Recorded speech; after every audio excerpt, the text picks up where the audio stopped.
सालों तक सक्रिय रहा।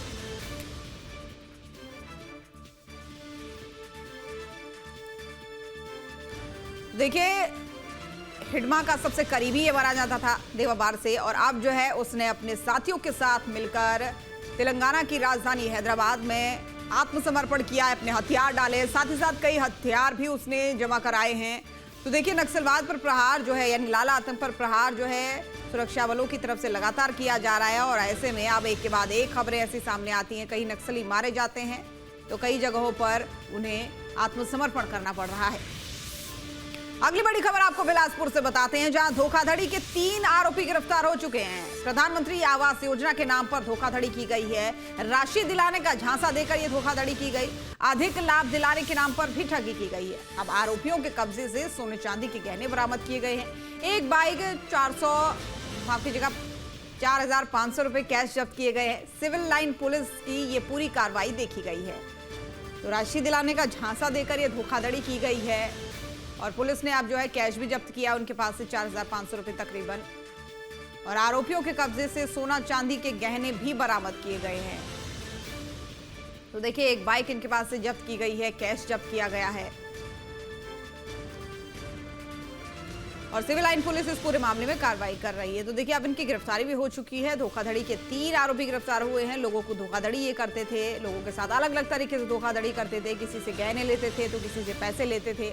अब पुलिस ने कार्रवाई करते हुए एक तरफ गिरफ्तार किया है तो दूसरी तरफ इनके पास से तमाम सारा सामान भी बरामद किया है, जिसमें कैश शामिल है, जेवर शामिल है, साथ ही बाइक भी पुलिस ने इनके पास से जब्त की है। तो 3 आरोपी ऐसे बताए जा रहे हैं जो लोगों से ठगी करते थे, और इस ठगी के बाद अब जो है इनका भंडाफोड़ हो चुका है। 3 आरोपियों को पुलिस ने अपने जद में ले लिया, यानी अपने शिकंजे में ले लिया है। तो सिविल लाइन पुलिस की ये पूरी कार्रवाई देखी गई है। और रोशन वैद्य सहयोगी जुड़ रहे हैं। रोशन, पूरा मामला क्या है?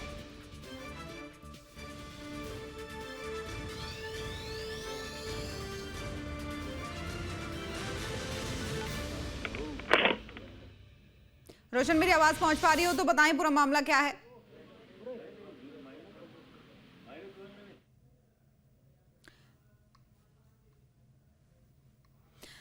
तो चलिए आगे बढ़ेंगे। शहडोल में फर्जी फाइनेंसिंग गिरोह का भंडाफोड़ हुआ है। आदिवासियों के नाम पर लोन लेकर ठगी की गई है। गिरोह ने 18 लाख से ज्यादा की ठगी की।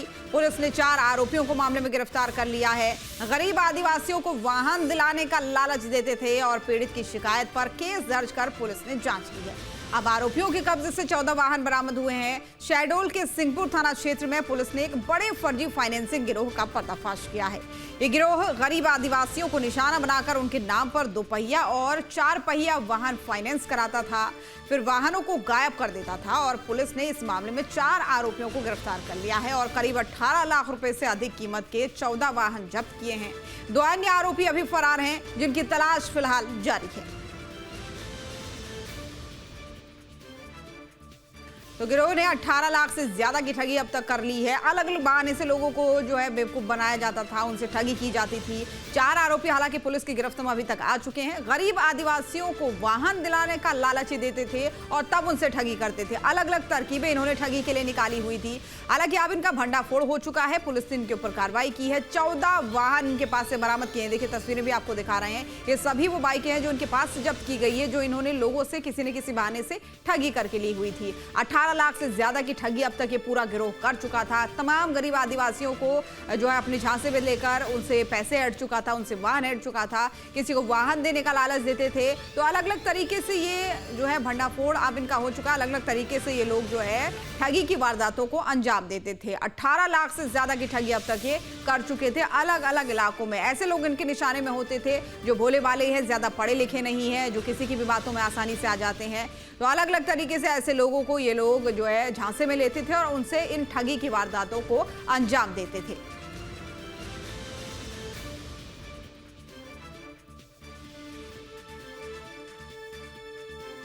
तो गरीब आदिवासियों के वाहन उन्हें दिलाने की बात करते थे, पैसे उनसे ऐंठते थे, भोले भाले आदिवासियों को, गरीब आदिवासियों को लालच देते थे। और लव जिहाद पर आरएसएस प्रमुख मोहन भागवत का बयान सामने आया है। पता करो बेटी अपरिचित के बहकावे में क्यों आई, ये मोहन भागवत की तरफ से कहा गया। संघ प्रमुख ने लव जिहाद रोकने के लिए 3 उपाय भी बताए हैं। परिवार में निरंतर एक दूसरे से संवाद बनाए रखें, ये उन्होंने सलाह दी है। और कहा कि अपनी बच्चियों को सावधानी से आत्मरक्षा का संस्कार जरूर दें, सावधानी का संस्कार दें, आत्मरक्षा का संस्कार दें, उनकी तरफ से कहा गया। इस प्रकार के अपराध करने वालों के खिलाफ प्रभावी कार्रवाई करें।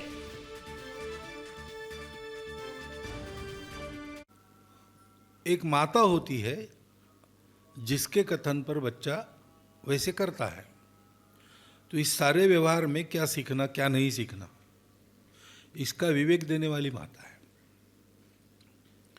बच्चे की जो नैतिक घड़ंत है वो 12 साल तक पूरी हो जाती है, घर में ही पूरी होती है। और उसकी मुख्य शिल्पकार तो माता रहती है। इसलिए जब सभ्य शब्द जोड़ते हैं तो महिलाओं की भूमिका अधिक प्रमुख हो जाती है। अब ये भागीदारी ज़्यादा से ज़्यादा बढ़ाने के लिए सामाजिक क्षेत्रों में वगैरह, इसके लिए 2 बातें आवश्यक है।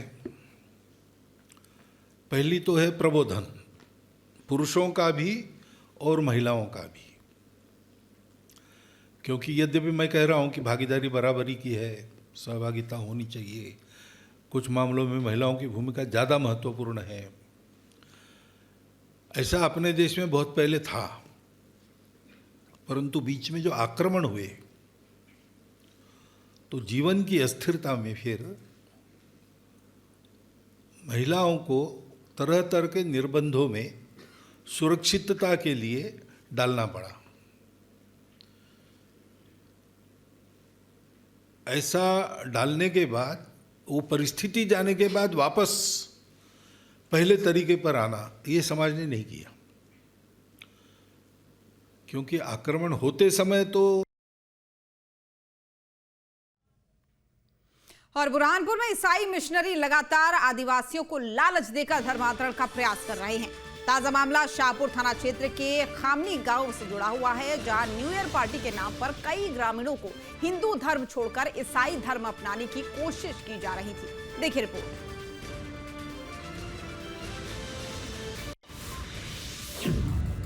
बुरहानपुर में धर्मांतरण की कोशिश, भजन के रूप में कराई जा रही थी प्रार्थना। पुलिस ने 6 लोगों पर केस किया दर्ज। बुरहानपुर में ईसाई मिशनरी लगातार आदिवासियों को लालच देकर धर्मांतरण का प्रयास कर रहे हैं। ताजा मामला शाहपुरा थाना क्षेत्र के खामनी गांव से जुड़ा है, जहां न्यू ईयर पार्टी के नाम पर कई ग्रामीणों को हिंदू धर्म छोड़कर ईसाई धर्म अपनाने की कोशिश की जा रही थी। बताया जा रहा है कि ग्रामीणों को स्वर्ग मिलने के साथ ही आर्थिक प्रलोभन तक दिए गए। सूचना मिलने पर हिंदू संगठनों ने विरोध किया। गांव पहुंची पुलिस ने मामले को शांत कराते हुए 6 लोगों के खिलाफ मामला दर्ज कर जांच शुरू कर दी है। शाहपुर के अंदर एक जो बड़ा खामनी करके गांव है, वहां पर एक ये सूचना थी, कैलाश करके उसने ये शिकायत भी की है कि कुछ लोग हैं, 5-6 लोगों के नाम भी जिसमें आए, इकट्ठा करके वहाँ पे ऐसी बातें कर रहे हैं, प्रलोभन दे रहे हैं जिससे कि वो धर्म में परिवर्तन करें। जिस तरह से उनके द्वारा प्रलोभन दिया जा रहा था, पुलिस के द्वारा शिकायत का वेरिफिकेशन किया गया है, साक्ष्य भी उसमें इस तरह के उन्होंने बताया। उस आधार पर मध्य प्रदेश धार्मिक स्वतंत्रता अधिनियम की धारा 3 और 5 में प्रकरण पंजीबद्ध किया है और इन्वेस्टिगेशन। ये मामला 1 जनवरी का बताया जा रहा है, जो 2 जनवरी को सामने आया। आरोप है कि नए साल पर खामनी और आसपास के गाँव के लोगों को भोजन पर बुलाकर भजन के रूप में प्रार्थना कराई जा रही थी। बजरंग दल कार्यकर्ताओं के अनुसार आदिवासी समाज को प्रलोभन देकर धर्मांतरण के लिए प्रेरित किया जा रहा था। शंका ऐसी थी कि भाई वहाँ पे यीशु के ही कार्यक्रम हो, क्योंकि वहाँ पे बाइबल मिली, उनके पास वो जो उसमें से चित्र थे वो भी थे। उसके बाद उनसे हमने थोड़ी सी बहस भी करी। वो बोले हम किसी को नहीं मानेंगे, हम केवल यीशु को मानेंगे। क्या फिर पुलिस द्वारा कार्रवाई की गई? पुलिस द्वारा कार्रवाई की है, एफआईआर काटी है। शिकायत होने पर कथित आरोपी मौके से भाग निकले। इस मामले में पुलिस का कहना है कि मामले की जांच की जा रही है और आरोपियों को जल्द ही गिरफ्तार कर लिया जाएगा। वहीं छत्तीसगढ़ के कांकेर के बड़े तेवड़ा गांव में शव दफन विवाद के बाद से क्षेत्र में ईसाई समुदाय के मतांतरित ग्रामीणों द्वारा मूल धर्म में लगातार वापसी जारी है। शनिवार को बड़े तेवड़ा गाँव के 6 मतांतरित परिवार के 36 सदस्यों ने मूल धर्म में वापसी की। इन्हें सर्व समाज और गांव के गायता पटेल मांझी ने देवी मंदिर में पूजा अर्चना कर मूल धर्म में वापसी कराई। गौरतलब है कि आदिवासी बहुल इलाकों में धर्मांतरण एक अत्यंत संवेदनशील और जटिल मुद्दा रहा है, जिस पर 2026 में भी सामाजिक और राजनीतिक बहस जारी है। Team news state.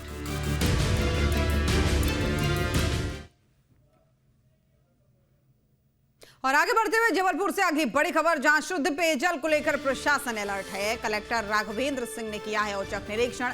नगर निगम आयुक्त रामप्रकाश अहिरवार के साथ जो है रमनगरा, भोंगाद्वार, गौर नदी का आकस्मिक निरीक्षण उन्होंने किया। जल शोधन संयंत्रों का आकस्मिक निरीक्षण किया गया।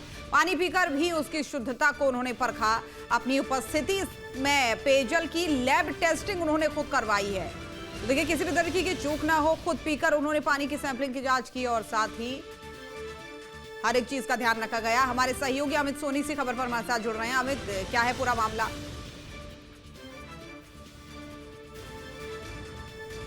शिकायतें जो मिल रही थी उसके बाद जबलपुर के कलेक्टर और कमिश्नर ने कल एक औचक निरीक्षण किया कि जहां जहां से वाटर सप्लाई जबलपुर में होती है उन जगह की मॉनिटरिंग टेस्ट कराई, लेबोरेटरी टेस्ट कराया गया। इतना ही नहीं, कलेक्टर ने उस पानी को पी के भी एक मैसेज देने की कोशिश की है कि पूरी तरह से स्वच्छ है। तो जबलपुर के आसपास के 3 जगह से जो है वाटर सप्लाई जबलपुर में की जाती है।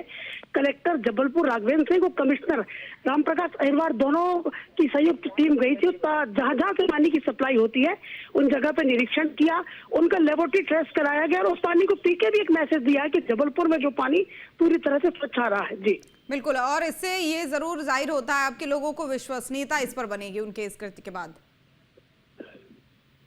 भैया, लोगों को कहीं ना कहीं विश्वास दिलाने के लिए कि सतत जबलपुर में जो लगातार प्रदेश में इस तरह की बातें चल रही है, जबलपुर में जो पानी है वो पूरी तरह से पीने लायक है। तो जबलपुर के रमनगरा प्लांट में, भोंगाद्वार प्लांट में अलग अलग जाकर कलेक्टर साहब ने निरीक्षण किया है और एक लेबोरेटरी टेस्ट भी कराई, उसके बाद पानी को पी के भी दिखाया है। जी चलिए, ठीक है, बहुत धन्यवाद आपका तमाम जानकारी साझा करने के लिए। तो लोगों के अंदर एक विश्वसनीयता इसके बाद से आएगी।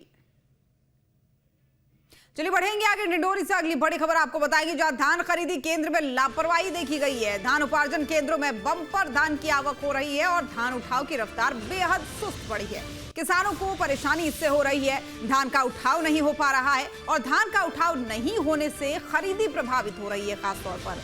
तो देखिए, लोगों को दिक्कत इसलिए हो रही है किसानों को, क्योंकि आवक तो लगातार तेज बनी हुई है, लेकिन जो उठान है वो कहीं ना कहीं सुस्त पड़ा हुआ है, जिसके चलते धान तो आ रहा है लेकिन उसकी निकासी नहीं होने से अब किसानों को परेशानी हो रही है।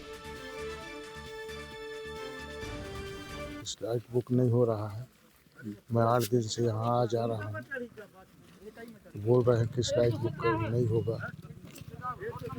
20 तारीख के बाद बोले थे, 20 तारीख के बाद अभी 2 तारीख को अभी कल फोन किया था तो बोले 2 तारीख को हो जाएगा। 2 तारीख को आया हो तो आज फिर बोल रहे हैं कि नहीं होगा। मैं 22 तारीख को यहाँ धान बेचा था तो मेरा पेमेंट अभी तक नहीं हुआ, इस कारण कि परिवहन नहीं हो रहा और मेरी शेष धान भी अभी बाकी है हमारे घर की, तो स्लॉट बुक नहीं हो रहा है 26 तारीख से। समस्या परिवहन की बस जा रही है। परिवहन हो तो स्लॉट बुक हो, स्लॉट बुक नहीं हो पा रहे हैं और स्लॉट बुक होने के कारण किसान जो है हम लोगों को दबोच देते हैं कि हमारा वजन बढ़वाइए, तब हमारा ये करिए, तो स्लॉट बुक करिए। बार बार हमारे केंद्र में आते हैं और ये परिवहन के कारण हम लोग यहाँ पे रख नहीं पाते हैं। मध्य प्रदेश छत्तीसगढ़ में मौसम का डबल अटैक चल रहा है। शीतलहर और कोहरे ने सर्दी बढ़ा दी है। मौसम विभाग ने जारी किया है अलर्ट। घने कोहरे से रेल यातायात प्रभावित हुआ है। कई ट्रेनें घंटों लेट चल रही हैं और भोपाल समेत कई जिलों में घना कोहरा छाया हुआ है। मध्य प्रदेश में 11 शहरों में तापमान 20 डिग्री से नीचे है। सरगुजा बिलासपुर में घने कोहरे का अलर्ट है। अंबिकापुर में पारा 8.4 डिग्री सेल्सियस तक पहुंच चुका है।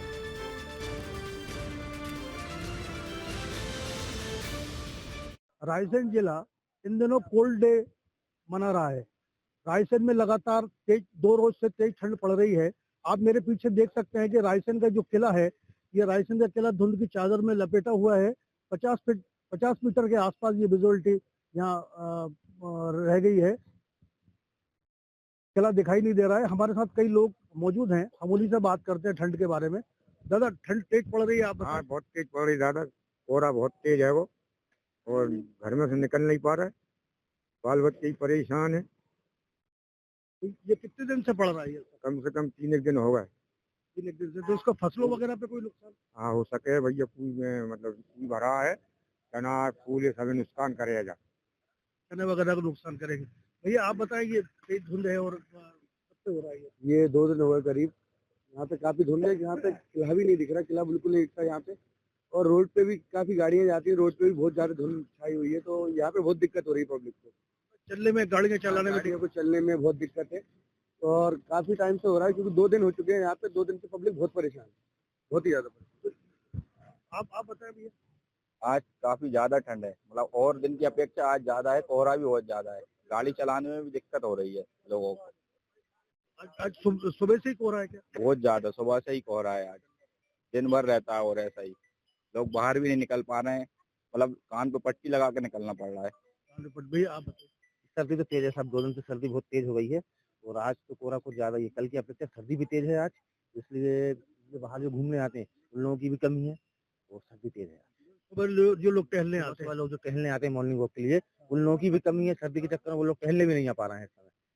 मॉर्निंग वॉक के लिए। भैया आप बताएं। 2 दिन से कुछ ज्यादा ही सर्दी है, कोहरा छाया हुआ है, और पहले हम जगते थे 7 बजे, अब हम जग रहे हैं 9 बजे, क्योंकि ठंड बहुत ज्यादा है इसलिए, और किला तो दिख ही नहीं रहा, कोहरा छाया हुआ है बहुत ज्यादा। तो दिनचर्या में भी परिवर्तन हुआ। दादा आप बताएं, ये ठंड बहुत ज्यादा है। बहुत ज्यादा ठंड है, किलो नहीं देखा। आप इतनी ठंड में ये लपेट के निकले? कहाँ गए थे? कहाँ गए थे आप? कहीं नहीं गए, झींगे ये चल रहे थे। तो ये बताओ आपकी, ये इससे फसलों को क्या नुकसान होगा? और नुकसान होगा भैया, अब तो नहीं है, अब आगे चल के हो सके। आगे चल के नुकसान हो सकता है, पाला पड़ सकता है। तो आप देख रहे थे कि ये किस तरह रायसेन में लगातार ठंड बढ़ती जा रही है। कल शाम से ही कोहरे का प्रकोप शुरू हुआ, जो देर रात तक लगातार बढ़ता गया, और आज सुबह तो बिल्कुल विजुअलिटी 50 मीटर के आसपास रह गई, जिससे लोगों को वाहन चलाने में, घूमने में भी दिक्कत हो रही है। कैमरा पर्सन युवराज के साथ दीपक कांगर, न्यूज़ स्टेट रायसेन।